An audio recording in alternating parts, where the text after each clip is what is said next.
Ops, ayaw sa i-scroll pamati kay kada.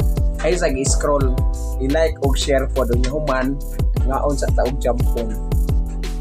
jampong halang sipod laki gikan sa laki mi ngaon sa tani. So ops, ayaw sa i-scroll, ayaw sa please like and share sa akong video kini. Please also like and subscribe sa akong YouTube channel Dato Pobre Marahan nga na. Dato Pobre Marahan. O kana pwede na i-scroll.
Hello everyone! So for today's video, naanapod ko karon din sa Lapot Etere.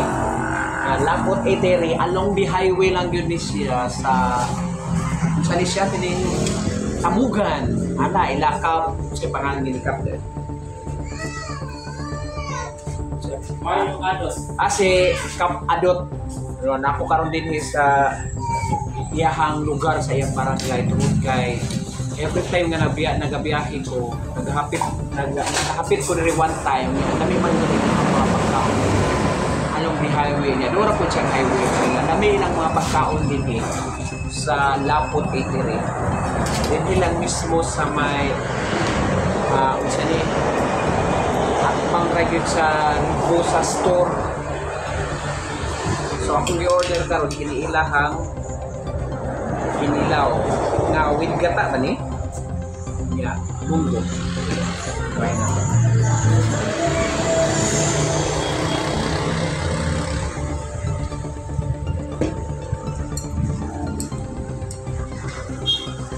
Ito rin nagaluto, sir? Ha? Kanan? Lami mong kinilaw, no? Nani gata? Sukara? Lami siya. So sa gustong magkaon o magkuan mo, gikan mo o kining Davao o gikan mo o kining Cagayan, diri mo pangaon sa may Lapot Etere, along the highway ra gyud siya. Kung gikan mo o kining Cagayan, Bukidnon, na siya sa left side. Pero kung gikan mo Davao, ay nasa right side.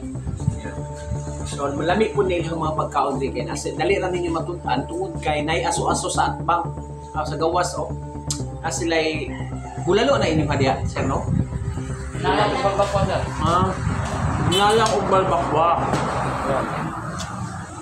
Sila'y ginalang og balbakwa.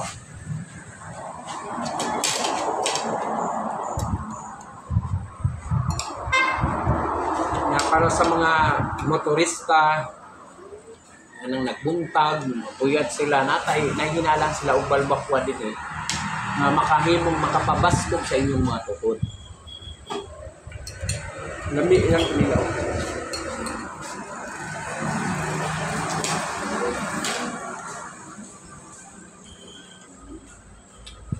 So drop by na mo din maabtan mo kining gutom, paingon og Cagayan, pauli mo Davao, drop by mo diri sa Lapot Etere. Siguradong mabusog mo og very affordable lapot kayo. So tara, unsa pay ginahimo ninyo?